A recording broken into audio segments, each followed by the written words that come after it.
Namaku Heina, dan aku hanyalah editor kecil di sebuah perusahaan penerbitan besar di Seoul. Setiap hari, aku tenggelam dalam naskah dan tumpukan revisi. Tak ada yang tahu bahwa diam-diam aku sudah menjalin hubungan selama 3 tahun dengan CEO perusahaan ini, Han Junwoo, pria yang setiap wanita impikan.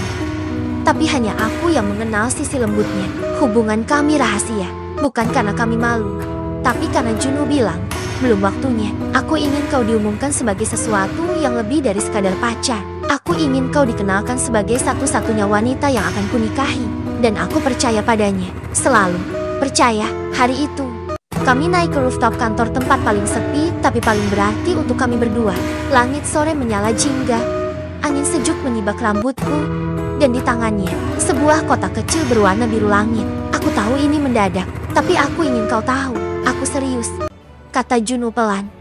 Menatap mataku seakan dunia hanya kami berdua. Kotak itu terbuka, menampakkan cincin perak sederhana dengan satu berlian kecil di tengahnya. Aku terdiam, bukan karena aku CEO, bukan karena aku bisa membelikanmu ratusan cincin, tapi karena aku ingin semua ini nyata. Aku ingin bangun setiap hari dan tahu kamu yang pertama kulihat. Aku menggigit bibir, menahan air mata. Kau serius?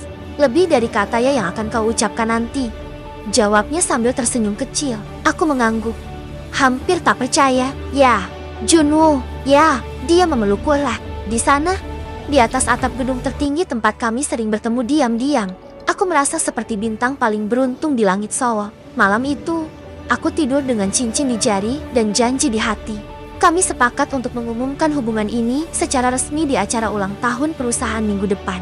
Aku pun mulai mempersiapkan segalanya. Gaun sederhana, hadiah kecil, dan bahkan surat cinta yang kutulis dengan tangan karena aku ingin dia tahu betapa berharganya dia dalam hidupku.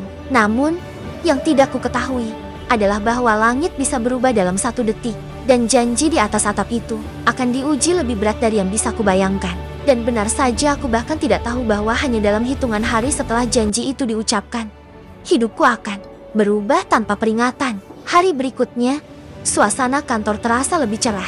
Bukan karena cuaca di luar, tapi karena hatiku terasa penuh. Junwoo bersikap seperti biasa, tegas, profesional, bahkan dingin di depan para staf. Tapi setiap kali matanya bertemu denganku, ada bahasa rahasia yang hanya kami mengerti. Tatapan itu berkata, sedikit lagi, kita tak perlu sembunyi. Aku tersenyum sambil menunduk, berusaha menyembunyikan rona bahagia yang tak bisa kusembunyikan dari pipiku. Bahkan Sujin, rekan satu timku, sampai berseru, Heina, kamu kelihatan kayak orang jatuh cinta. Aku hanya menjawab dengan tawa kecil. Jatuh cinta? Tidak, aku lebih dari itu. Aku sedang berlayar menuju hidup yang selama ini hanya ada dalam mimpi. Malam harinya, aku dan Junwoo makan malam diam-diam di apartemennya. Tidak mewah, hanya mie instan, telur dadar, dan teh hangat. Tapi entah kenapa, semua terasa seperti hidangan bintang 5. Jangan lupa bawa cincinnya saat acara ulang tahun kantor nanti, katanya sambil menunjuk jemariku. Aku mengangkat tangan kiriku dan berkata manja, ini sudah menyatu dengan kulitku, jangan harap lepas. Junwoo tertawa kecil. Aku gak sabar melihat ekspresi semua orang saat tahu kamu tunanganku. Aku menatapnya dalam-dalam. Kamu gak takut reaksi orang? Gosip kantor? Skandal di media? Junwoo menggeleng. Aku hanya takut kehilanganmu. Heina, yang lain biar saja. Tapi saat itulah sebuah notifikasi di ponselnya berbunyi. Junwoo meliriknya sebentar, lalu wajahnya berubah sedikit tegang. Apa ada masalah? Tanyaku. Dia tersenyum menenangkan. Enggak, hanya urusan keluarga. Aku tidak bertanya lebih jauh. Aku tahu Junwoo jarang bicara soal keluarganya. Iya, pernah bilang mereka penuh tekanan, terutama soal citra dan status sosial. Aku bukan siapa-siapa dalam dunia mereka, tapi selama ini aku percaya cinta bisa melawan segalanya, bahkan tembok tinggi bernama gengsi. Keesokan paginya, aku mendapat tugas menjemput kue khusus untuk ulang tahun perusahaan. Junwoo sendiri yang memintaku. Cuma kamu yang tahu seleraku, katanya dengan senyum yang biasa membuat jantungku berdebar 2 kali lipat. Aku pun naik taksi menuju toko roti langganan kami. Langit Seoul pagi itu mendung, tapi hatiku tetap terang. Di dalam tas, aku membawa surat cinta untuk Junwoo tulisan tanganku sendiri. Aku ingin memberikannya malam nanti saat dia berdiri di panggung utama dan akhirnya menyebut namaku di depan semua orang. Namun, Takdir berkata lain. Sebuah klakson keras, suara rem mendadak, suara teriakan, lalu gelap, sunyi, hening. Aku tidak tahu apa yang terjadi. Aku hanya tahu bahwa ketika aku membuka mata nanti, duniaku sudah tak lagi sama. Tapi, aku tak pernah benar-benar membuka mata hari itu. Bukan karena aku tidak ingin, tapi karena dunia memutuskan untuk menahanku dalam kegelapan yang hening, asing, dan tak berbatas. Waktu seperti berhenti, suara menjadi samar, dan tubuhku seperti melayang di ruang kosong tanpa arah. Aku sadar, aku sedang tertidur dalam dunia yang tidak bisa kulawan. Sementara itu, dunia terus berjalan, tanpaku. Juno datang setiap malam, duduk di samping tempat tidurku di ruang ICU, menggenggam tanganku yang tak lagi bisa membalas. Ia bercerita seperti biasanya tentang pekerjaan, tentang bagaimana semua orang bertanya di mana aku, tentang kenapa ia harus pura-pura kuat. Padahal hatinya perlahan runtuh. "Hei Nah, aku di sini, seperti yang kau minta. Jangan terlalu lama tidur." Ya, kalimat itu selalu ia ucapkan sebelum meninggalkan ruanganku. Dan anehnya, meskipun aku tak bisa membuka mata, aku mendengarnya. Suara itu menjadi satu-satunya hal yang membuatku bertahan di ruang hampa ini. Namun seiring waktu berlalu, kunjungannya menjadi lebih singkat, lalu mulai jarang, lalu tidak datang sama sekali. Waktu terasa seperti mimpi buruk yang tidak kunjung usai. Aku mendengar tangis ibuku, aku mendengar suara perawat berganti shift. Bahkan, aku mendengar dokter berkata, jika dalam 3 bulan tidak ada perubahan, kita harus mulai menyiapkan keputusan terberat. 3 bulan, bagiku, rasanya seperti 3 detik, dan sekaligus seperti 3 tahun. Tapi aku masih di sini, di balik mata yang tak bisa kubuka.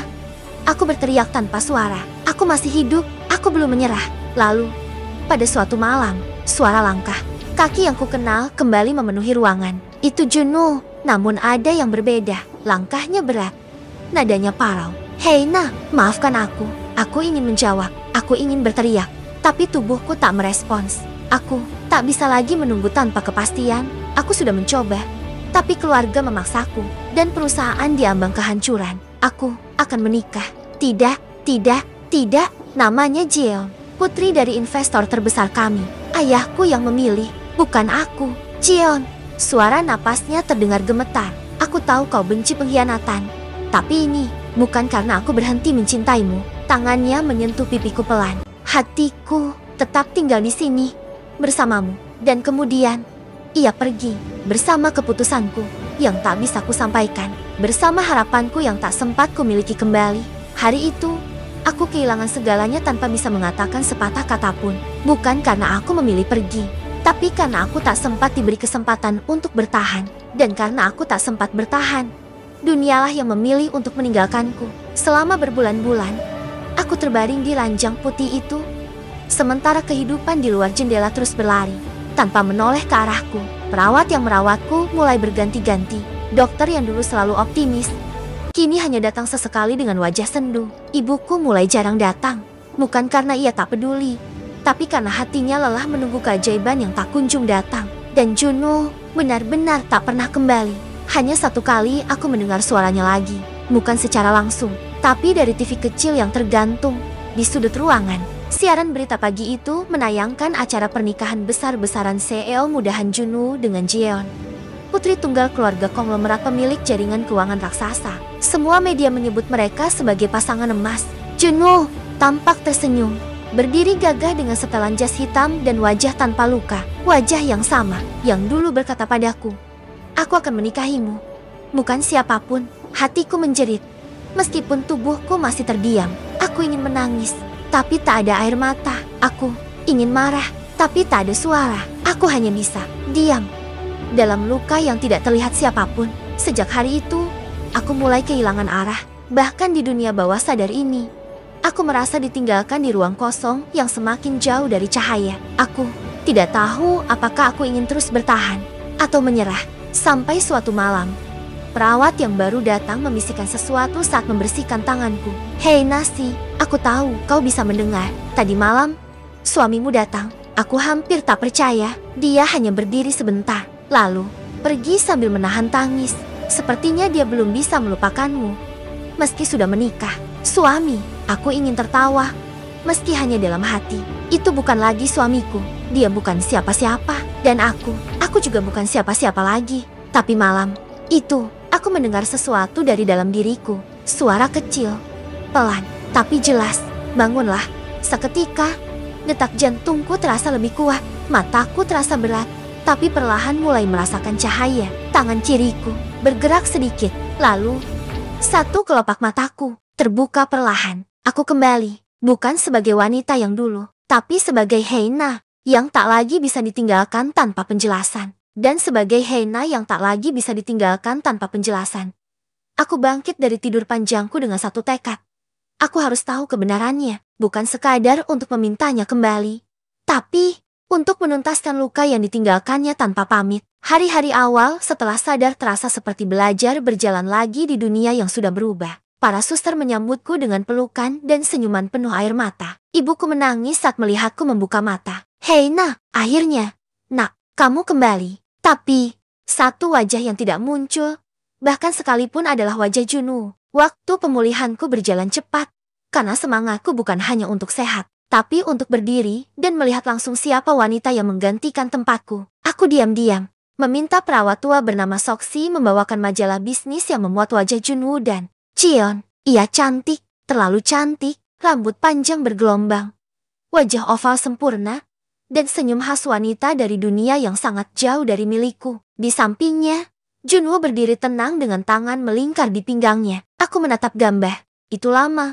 mencoba mencari satu tanda kesedihan dari mata Junwoo, tapi tak ada. Yang kulihat hanyalah pria sukses yang bahagia berdiri di samping wanita yang katanya bukan aku. 2 minggu kemudian, aku diperbolehkan pulang. Namun rumah sudah tidak lagi terasa seperti rumah. Ponselku penuh dengan pesan-pesan lama yang belum sempat kubuka. Beberapa dari Junwoo. Semua berhenti 2 minggu sebelum pernikahannya. Dan satu yang paling menyayat. Aku tetap mencintaimu. Tapi jika kau tidak bangun sebelum tanggal 30, aku akan kehilangan segalanya. Tanggal ke-30, hari pernikahannya. Hari itu juga, aku putuskan untuk datang ke kantornya. Mengenakan pakaian kasual, tanpa makeup, tanpa cincin. Hanya membawa keberanian dan luka yang belum sembuh. Saat lift terbuka dan aku melangkah ke lantai eksekutif, semua mata tertuju padaku. Beberapa membelalak, beberapa berbisik. Namun aku tak peduli. Aku berhenti tepat di depan ruang CEO yang dulu ku kenal sebagai tempat penuh kenangan. Ku peluk ke atas kecilku, lalu mengetuk pintu sekali. Dan pintu itu dibuka oleh Cheon. Dia berdiri anggun, mengenakan gaun putih gading dan senyum yang sopan tapi menusuk. Kamu, Heina?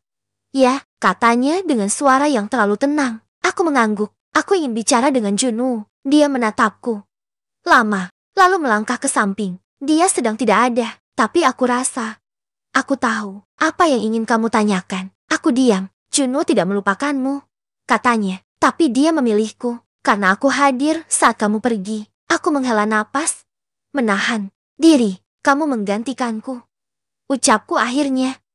Pelan, Cheon menunduk sedikit. Aku tidak pernah meminta tempatmu, tapi tempat itu kosong, terlalu lama. Dan saat itu, untuk pertama kalinya sejak aku sadar dari koma, aku merasa benar-benar tergantikan. Bukan karena dia tidak mencintaiku, tapi karena aku kalah dari waktu. Dan saat kau kalah dari waktu, kau bukan hanya kehilangan momen, kau kehilangan tempat. Itulah yang kurasakan. Dulu, aku adalah satu-satunya yang tahu kebiasaan Junwoo mencelupkan biskuit ke dalam teh sebelum diminum. Dulu, aku yang memilihkan dasi merah tuanya untuk setiap presentasi penting. Dulu, aku satu-satunya yang mengenal sisi rapuhnya saat dia sedang lelah menjadi CEO yang sempurna. Tapi kini, semua itu telah diambil alih oleh wanita bernama Jeon. Sejak pertemuan kami di kantor hari itu, aku tak pernah menginjakan kaki ke sana lagi. Bukan karena aku tak berani, tapi karena aku tak ingin menjadi bayangan bagi seseorang yang sudah berjalan dalam terang. Aku kembali ke rumah, mencoba hidup, tapi bayangannya ada di mana-mana. Ranjang tempat kami dulu mengobrol lewat telepon hingga tertidur. Rak buku yang penuh dengan naskah-naskah yang pernah dia kirimkan untukku revisi diam-diam. Dan cermin yang memantulkan sosok perempuan yang tak lagi punya tempat di cerita yang dulu dia miliki. Suatu sore, aku menyalakan laptopku dan membuka folder yang sudah lama tak kusentuh. Dream Drive. Isinya adalah potongan-potongan cerpen dan novel yang tak pernah selesai kutulis tentang cinta, tentang harapan, tentang kehilangan. Dan tiba-tiba, aku merasa ingin menulis kembali. Bukan karena ingin dikenali, tapi karena aku butuh tempat untuk menyimpan semua rasa yang terlalu sempit untuk ditampung sendiri. Maka aku mulai menulis tentang seorang wanita yang terbangun dari koma dan mendapati bahwa kekasihnya kini telah menikah. Aku menuangkan luka tanpa filter, menumpahkan air mata lewat kata, dan menyembunyikan hatiku di antara baris demi baris. Satu kalimat pembuka yang kutulis berbunyi, "Aku mencintaimu terlalu dalam. Bahkan ketika aku tidak sadar aku masih hidup."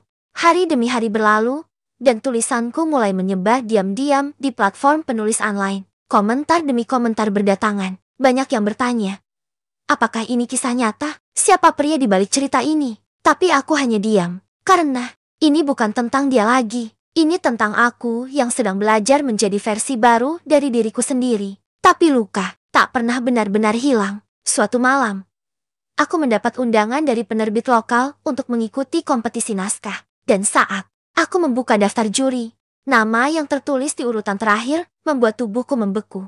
Han Junwoo, juri kehormatan. Nama itu berdiri tegas di layar laptopku. Han Junwoo. Tak peduli berapa lama aku menatapnya, hatiku tetap menolak percaya bahwa pada akhirnya aku harus menatap masa lalu langsung di mata. Kupikir aku sudah cukup kuat. Kupikir menulis telah menyembuhkan segalanya. Tapi melihat namanya dalam kapasitas baru sebagai juri atas kisah yang lahir dari lukaku sendiri membuat segalanya berantakan kembali. Aku ingin mundur, membatalkan semua. Tapi suara kecil itu kembali. Suara yang sama yang membangunkanku dari koma. Kini berbisik, kalau kau terus lari, selamanya kau akan tertinggal. Hari presentasi pun tiba. Para peserta duduk dalam satu aula kecil yang sederhana tapi elegan. Aku mengenakan blus putih polos dan celana panjang hitam. Tidak ada riasan mencolok. Hanya senyum tipis yang kusemakan sebagai perisai saat namaku dipanggil. Penulis dengan nama pena Orion Haena, silakan ke depan.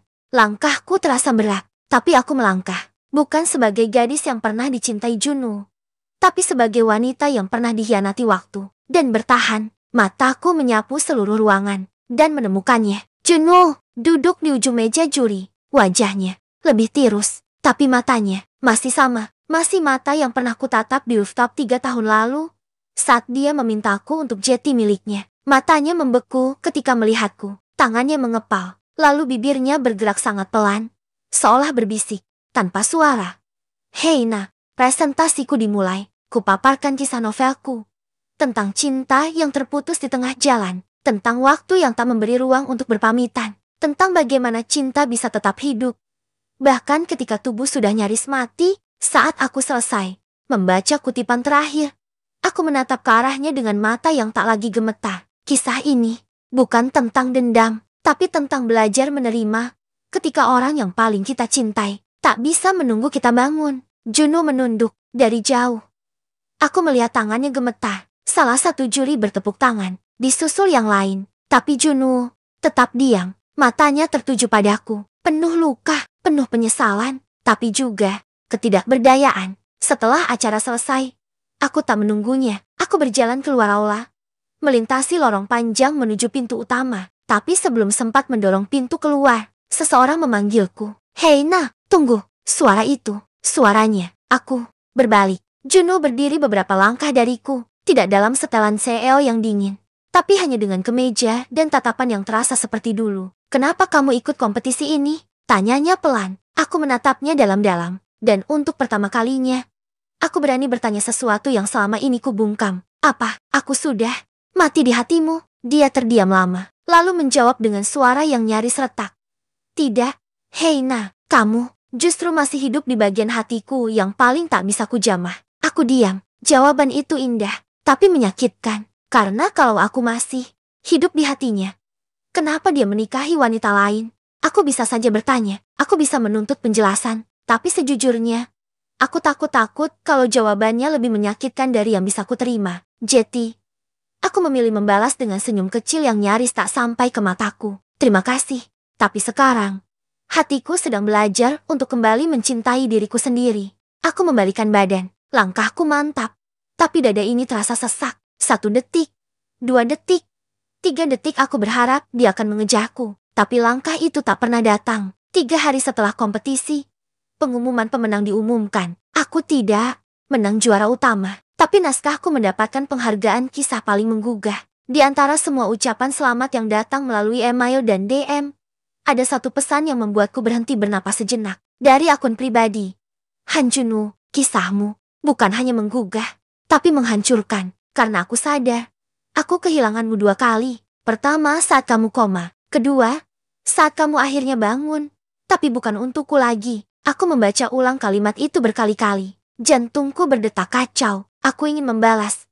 Tapi jemariku hanya bisa menggantung di atas keyboard. Karena pada akhirnya, yang kupikirkan bukan hanya aku dan dia, tapi wanita yang kini menjadi istrinya. Aku memberanikan diri untuk mencari tahu siapa dia. Namanya Sujin, seorang psikolog muda yang aktif dalam kegiatan sosial. Cantik, pintar, lembut, dan sedang mengandung. Dunia seolah berhenti berputar. Mataku terpaku pada foto mereka di akun media sosial perusahaan. Junwoo berdiri di sampingnya, tangan di perut wanita itu. Senyum yang tak ku tahu lagi tulus atau palsu. Air mataku jatuh tanpa peringatan. Mungkin bukan karena cemburu, tapi karena sebuah kenyataan pahit. Aku kembali ke dunia ini untuk memperjuangkan cinta yang sudah lebih dulu dilanjutkan tanpa aku. Hari berikutnya, aku berdiri di tepi sungai Han. Angin sore mengusap wajahku, seolah mengajak bicara. Mengapa kamu diam saja? Padahal kamu ingin berteriak, bisik hati kecilku. Aku menarik napas panjang, lalu menutup mata. Dan untuk pertama kalinya, aku tidak berharap dia datang. Aku hanya berharap aku bisa benar-benar pergi. Tapi saat aku membuka mata, seseorang berdiri di belakangku. Langkahnya pelan, nafasnya terdengar berat. Suara yang kukenal berkata, "Kalau kamu benar-benar mau pergi, setidaknya biarkan aku minta maaf dulu." Aku tak berbalik, aku hanya bertanya, "Kau mencintaiku saat itu, tapi kau memilihnya. Kenapa?" Hening. Lalu suaranya terdengar sangat pelan, seperti pengakuan paling getir yang pernah kudengar. Karena waktu itu, aku pikir kamu tidak akan pernah kembali. Karena waktu itu, aku pikir kamu tidak akan pernah kembali. Kalimat itu menggema di kepalaku seperti gema di lorong kosong. Aku masih belum berbalik, hanya menatap jauh ke air sungai yang tenang, bertolak belakang dengan hatiku yang porak-poranda. "Jeti, kau menyerah pada kita secepat itu." Suaraku nyaris berbisik, namun cukup untuk membuatnya terdiam lama. "Heina," dia menyebut namaku, seolah itu bisa meredakan semua luka. Tapi tidak sekarang. Aku tahu aku salah. Aku kehilangan arah. Setiap malam aku duduk di sisi ranjangmu, berharap kamu membuka mata. Tapi bulan demi bulan berlalu. Dokter bilang peluangmu semakin kecil. Dan saat keluargamu bahkan menyarankan melepaskan alat bantu hidupmu, Aku bangun. Junwoo, kali ini aku menatapnya. Mata kami bertemu. Aku bangun. Dan yang pertama aku lihat, bukan kamu, tapi kenyataan bahwa kamu sudah menjadi milik wanita lain. Junwoo terdiam. Tangannya mengepal. Matanya basah. "Kau benar. Aku menikah karena rasa bersalah." Sujin adalah sepupu temanku. Dia yang selalu datang ke rumah sakit membawa makanan, mendengarkan tangisku, memberiku harapan. "Aku tidak mencintainya seperti aku mencintaimu." Nada suaranya lirih, tapi jelas. Aku hanya berusaha menjadi laki-laki baik untuk seseorang yang ada saat aku hancur. Aku menatapnya dalam. "Dan bagaimana dengan aku? Bukankah aku yang hancur karena kau tak lagi menungguku?" Aku pulang malam itu dengan dada yang semakin sesak. Kata-katanya menyisakan luka baru yang lebih tajam.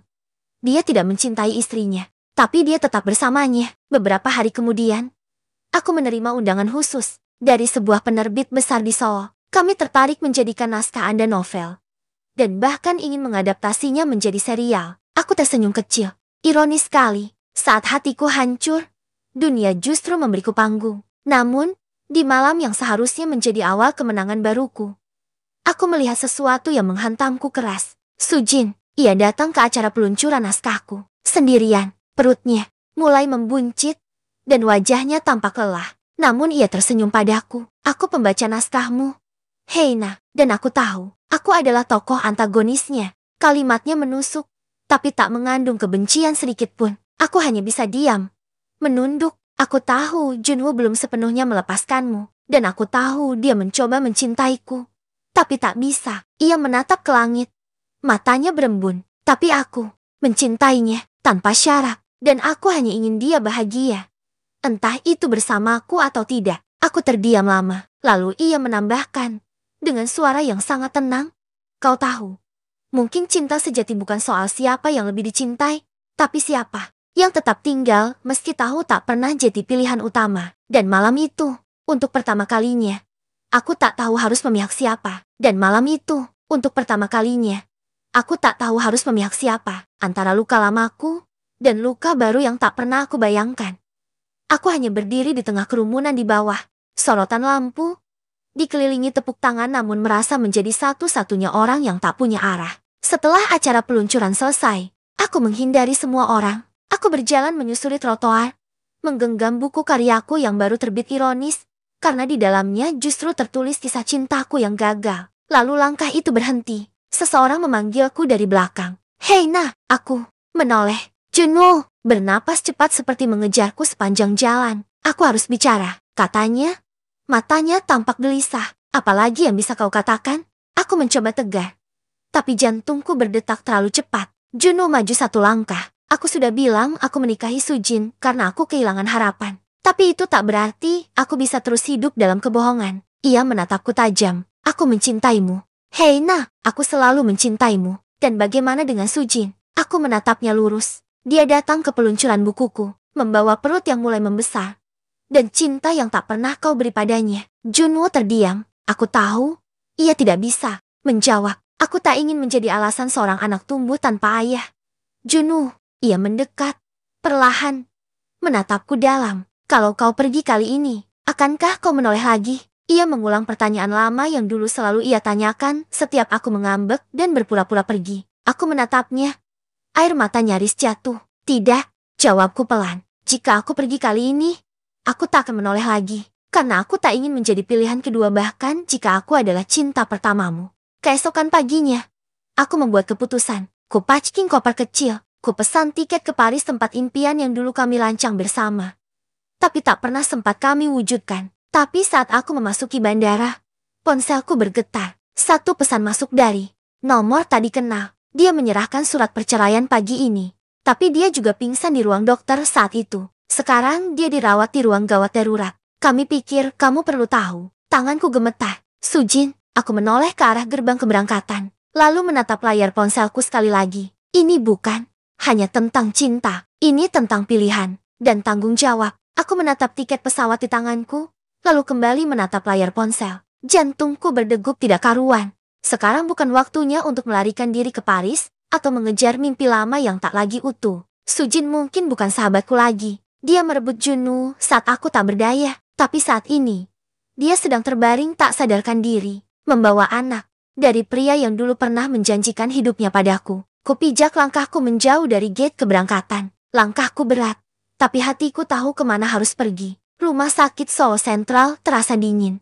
Lampu putih dan suara alat medis berdenting membuatku mengingat ruang ICU tempat aku dulu tak sadarkan diri selama berminggu-minggu. Ironis, sekarang, aku datang menjenguk orang yang menempati posisi yang dulu ku genggam. Perawat menuntunku ke ruangan. Sujin tampak pucat. Ada selang infus di tangannya, dan detak jantungnya terpantul di layar monitor. Junwoo duduk di sampingnya, memegangi tangan perempuan itu. Ketika aku masuk, dia menoleh. Wajahnya syok, seolah tak menyangka aku datang. "Kau di sini," gumamnya. Pelan, aku hanya mengangguk. Tak ada kata-kata yang perlu diucapkan saat seseorang sedang sakit. Aku tak tahu harus bagaimana.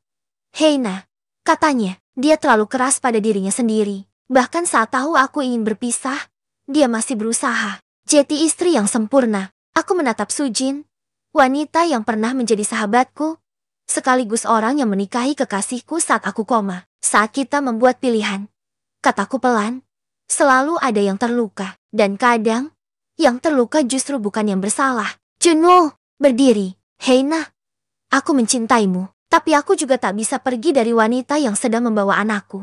Aku tersenyum, getir, dan disitulah letak perbedaannya. "Junwoo, kau ingin segalanya. Sementara aku belajar melepas." Hari-hari berikutnya, aku datang ke rumah sakit. Bukan untuk Junwoo, tapi untuk Sujin. Ku pelajari jadwal dokternya, membawakannya bubur hangat, menyisir rambutnya yang kusut, bahkan mengusap air matanya saat ia sadar dan mulai menyesali semuanya. Aku pikir aku menang saat aku berdiri di sampingnya di altar, ucap Sujin lirih suatu malam. Tapi ternyata, hatinya selalu menoleh ke arahmu. Aku menatapnya, lalu menggenggam tangannya. "Aku tidak butuh kemenangan," jawabku pelan. "Aku cuma ingin kita sama-sama berhenti jadi korban dari keputusan yang kita ambil sendiri." Dan malam itu, untuk pertama kalinya setelah sekian lama, aku menatap langit Seoul dari balkon rumah sakit, dan merasa damai. Bukan karena aku mendapatkan kembali cinta yang dulu hilang, tapi karena aku akhirnya memilih sesuatu yang jauh lebih besar dari sekadar cinta, pengampunan. Dan malam itu, saat angin musim gugur menyapu lembut wajahku di balkon rumah sakit, aku sadar, Paris tak lagi memanggilku. Karena ternyata, yang selama ini ku cari bukan tempat baru, tapi diri yang lama menghilang dalam luka dan harapan yang gagal. Pagi harinya, aku kembali ke rumah. Untuk pertama kalinya sejak bangun dari koma, aku melihat diriku di cermin bukan sebagai korban, tapi sebagai perempuan yang bertahan dan memilih untuk hidup. Beberapa hari kemudian, Junwoo datang menemuiku. Kali ini tanpa setelan jas, tanpa senyum dingin, tanpa gengsi. Aku sudah mengurus perceraianku dengan Sujin. Katanya, suaranya tenang tapi getir. Bukan karena aku ingin kembali padamu, tapi karena dia sendiri yang memintanya. Aku menatapnya. Lalu kenapa kau kesini? Junwoo menunduk untuk bilang, terima kasih. Karena kau datang, saat aku tak tahu harus bagaimana. Kau jauh lebih kuat dari yang pernah aku bayangkan. Hei nah, aku tersenyum. Tapi kali ini, senyumnya bukan untuknya, melainkan untuk diriku sendiri. Terima kasih juga, Junwoo, karena pernah jadi bagian dari ceritaku. Ia terlihat terkejut, tapi tak mencoba membujuk lebih jauh. Dia hanya membungkuk, lalu pergi untuk selamanya. Dari hidupku, hari-hariku mulai berubah. Aku kembali ke galeri seni kecil milik apa. Di Hongdae, ruang yang dulu kupenuhi dengan warna, kini kugunakan untuk menyembuhkan. Aku membuka kelas melukis gratis untuk anak-anak tunawisma. Dan di antara kanvas, kuletakkan semua luka yang pernah menyekapku hingga perlahan berubah jadi warna-warna lembut. Sampai suatu hari, saat aku sedang memandangi lukisan baru, seseorang mengetuk pintu galeri. Aku berbalik. Jiwon, pria yang dulu memberiku ruang untuk menangis tanpa menghakimi, yang mencariku saat aku menghilang, dan diam-diam membantuku selama masa pemulihan. Galeri ini berubah ya? Katanya sambil tersenyum. Aku mengangguk. Aku juga berubah.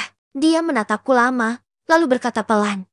Kau tahu, saat dulu kau memilih kembali ke rumah sakit daripada Paris, aku sadar, kau bukan perempuan biasa. Aku tersenyum kecil. Aku hanya perempuan yang sedang belajar menjadi dirinya sendiri. Dia mendekat. Dan apakah perempuan itu bersedia memulai cerita baru? Tapi kali ini, bukan sebagai kekasih seseorang melainkan sebagai dirinya yang utuh. Aku menatapnya lama, lalu mengangguk. Bukan Paris, bukan Cheo, bukan pengkhianatan, tapi aku, yang akhirnya kutemukan kembali di tempat aku pernah hilang. Dan anehnya, saat aku berhenti mengejar masa lalu, takdir justru mengetuk pintu masa depanku. Sendiri, sudah sebulan sejak pertemuan terakhir dengan Jiwon di galeri.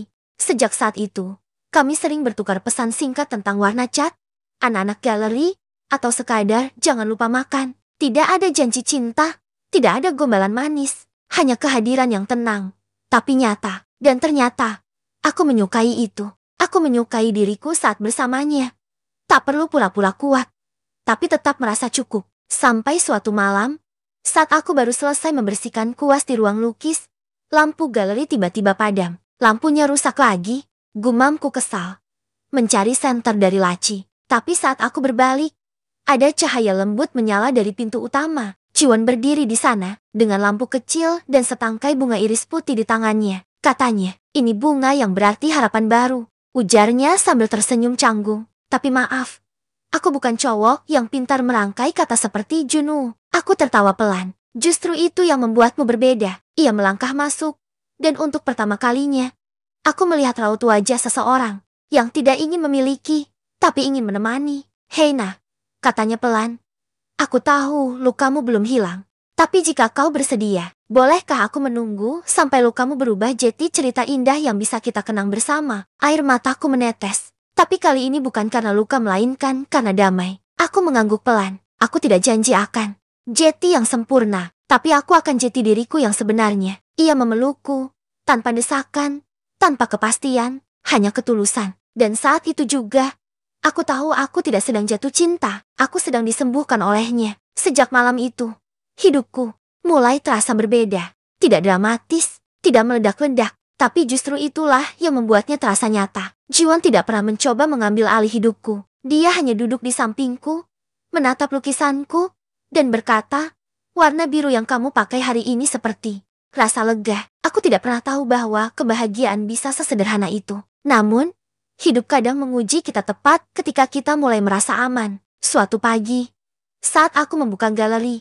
seorang wanita menungguku di luar. Elegan, dingin, tapi tatapannya menusuk langsung ke jantung. Aku istri Junwoo, katanya tanpa basa-basi. Aku terdiam. Dunia seolah memutar balik semua yang sudah kutata ulang. Aku tahu kau Heina. Aku tahu kau satu-satunya alasan dia ragu pada pernikahan kami sejak awal. Lanjutnya, aku tidak tahu harus bilang apa.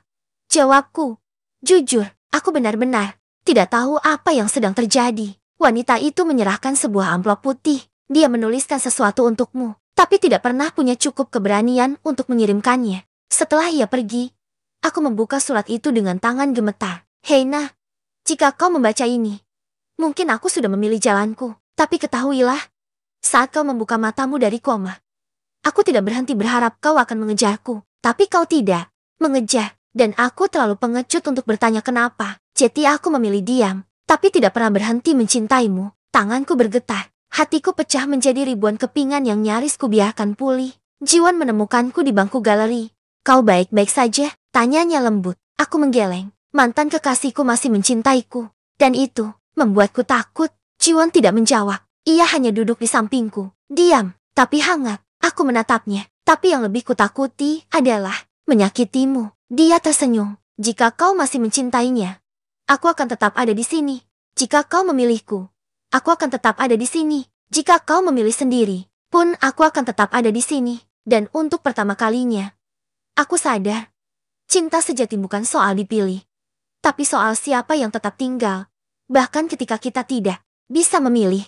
Dan Jiwon tetap tinggal. Aku tidak langsung memutuskan apa-apa hari itu. Tidak memilih, tidak menolak. Aku hanya membiarkan diriku menjalani hari demi hari bersama seseorang yang tidak pernah menuntutku menjadi apa-apa selain diriku sendiri. Hari berganti minggu, dan dalam diam, hatiku tumbuh. Bukan dengan dentuman keras seperti cinta pertama, tetapi seperti tunas kecil yang perlahan tumbuh di tanah yang pernah retak. Suatu hari, aku mengajak Jiwon ke sebuah tempat yang sudah lama tak kudatangi, danau kecil di pinggiran kota, tempat aku dan Junwoo dulu sering menghabiskan waktu. Tapi hari itu berbeda. Aku datang bukan untuk bernostalgia. Aku datang untuk mengucapkan perpisahan. Aku ingin mengucapkan terima kasih pada semua kenangan yang dulu pernah membuatku merasa hidup.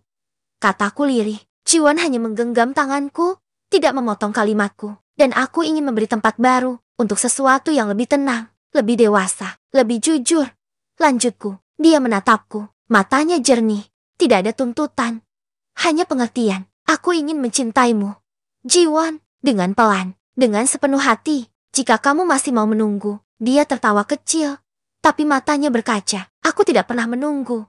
Heina, aku hanya hidup berdampingan dengan harapan. Aku menangis dalam pelukannya, bukan karena sedih, tapi karena akhirnya aku merasa pulang. Beberapa bulan kemudian, pameran lukisanku pertama kali diadakan. Semua orang datang, termasuk mantan mertuaku dan Junwoo. Dia berdiri diam di sudut ruangan, menatap lukisan berjudul yang tidak ku kejar, tapi tetap menemukanku. Itu lukisan yang sangat tenang, katanya pelan, karena aku sudah berdamai dengan semua rasa yang pernah berisik. Jawabku. Dia menatapku, kali ini tidak dengan tanya, tapi dengan pamit yang tidak terucap. Dan aku tahu, hatiku sudah selesai mencintainya.